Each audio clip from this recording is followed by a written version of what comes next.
All right, I want to share with you guys this morning. I just got back from the gym and it was eye-opening, a 4 pound gain. So I want to hop on really quick and share something real and fresh because I know you all deal with this too. This past week, the scale went up 4 pounds. And nope, it's not fun. I'm not thrilled by it. My body feels stiff and bloated and super heavy. My energy's off. You know the feeling, right? But here's the important part.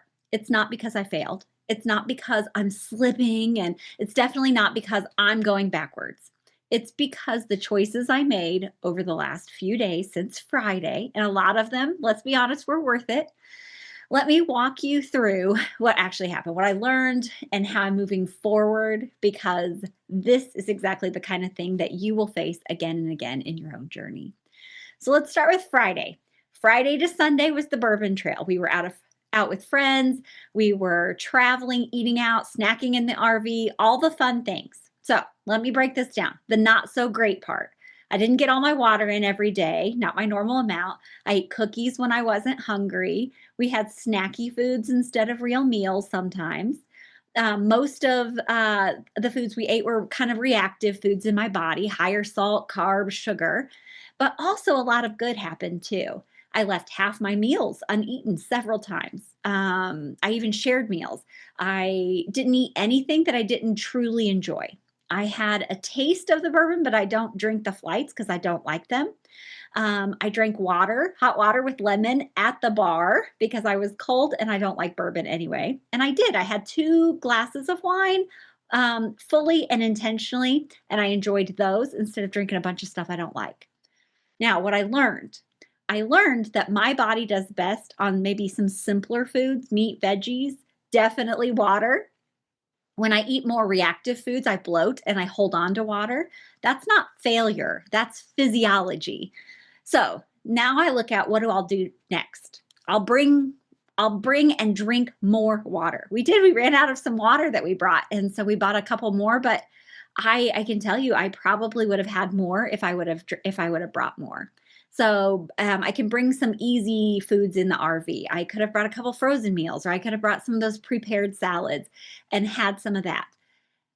I could plan for how my body will feel and simply accept that as normal. So I could have changed nothing and just said, this is normal, how it's going to happen on this type of an event. So I've learned. I had some good, I had some bad, what I'm going to do next. Okay. Monday night, we went to the Smash Burger, the brand new restaurant here in town. You know how that goes. We want to try everything. So what didn't go well? Let's do that one. What didn't go well was I used logic instead of hunger cues. Smash burgers are really small, so I can finish that, right? I was wrong. I was at least about 3 to 4 bites over, and I didn't even realize that I'd overeaten until about 5 minutes after dinner. So there's never just black and white. There's always gray area. So what went well was that I shared some of my husband's pineapple whip instead of getting my own. I left probably 2/3 of the fries behind, even though they were really delicious. I stopped as soon as I realized that I didn't want any more of those fries. I didn't do that with my sandwich, but I did that with my fries. And I noticed the fullness instead of ignoring it and just getting more things because they have ice cream there too of all kinds of flavors. What I learned was when something's new, like a brand new restaurant, my brain wants the whole experience, and that's okay. But next time, maybe I remove some of the bun, or I get a few of my husband's fries instead of my own, or I'm going to check in with my cues instead of just thinking my way through the meal. So when my brain said, oh, it's a smash burger, it's small, it's tiny, it doesn't matter, you can finish that. Just take a minute and think what my body feels, and does it line up with what I'm thinking? Because a lot of times we put a small plate together and we think, well, that's a portion, or we will have a pre-portioned amount and we just finish it. And really, I want to check in and see what my body says about how much food I need instead of just trying to logic through it all. All right. And then last night. Last night was Applebee's appetizer dinner. So we had 6 appetizers, 4 people. They were half price. They were delicious. It was very distracting. We were having a great conversation with our nephew and my dad, and you can imagine. So the not so great, very reactive foods, all of them. We had wings and they were fried with all the sauce on them. We had pub pretzels with cheese. We had fried pickle fry things. We had waffle fries that were loaded. So definitely reactive foods. Eating on autopilot because I was eating as I was talking, only putting one piece of food on my plate at a time. So I didn't have that visual cue of how much I had eaten, even distracted by the conversation and not checking in with my body. What I learned is if the food isn't getting my attention, my hand just takes over. So I need the visual of a plate that's already been filled. So instead of putting one thing on at a time, put it on like I'm fixing my plate for dinner instead of just taking it from the spread on the table. And I can order something less reactive if the apps aren't something I truly want next time. Maybe I'll order a side salad or a cup of soup and then just take just my favorite things from the appetizer spread instead of just eating like the endless trough of food. So, the big lesson of the week, even with 70 pounds off, even as a weight loss coach, even with years of practice, guess what? I still overeat.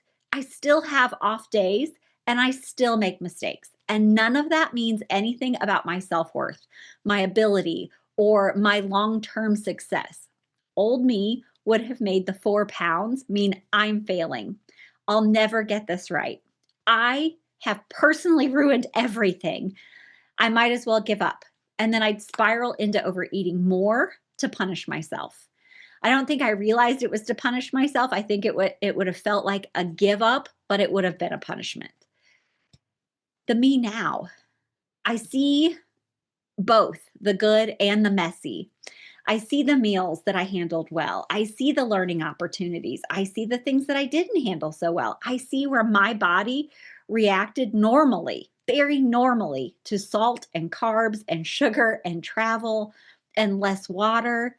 And I remember it's never all or nothing unless I decide to think that way, unless I make it that way, unless I give up and just go headfirst into all the food. So here's my message for you this week. You'll overeat. You will make decisions you wouldn't make on a regular basis if all of the things lined up in the world the way you'd like them to. The scale will go up and it'll go down, and sometimes it'll go way up all at once. And life will happen. Your body will have reactions, and none of that means that you are ruining your weight loss. This is the work right here. It's that messy middle.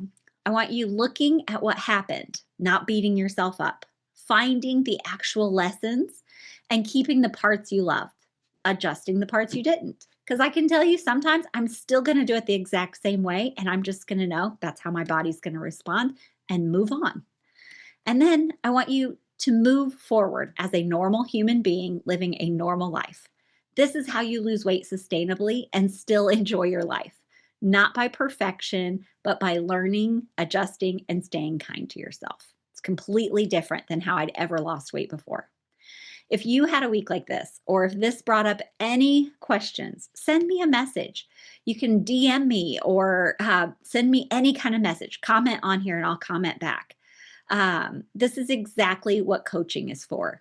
You aren't meant to navigate this stuff alone. I didn't navigate it alone. I still have a coach. All right. I'll see you next week.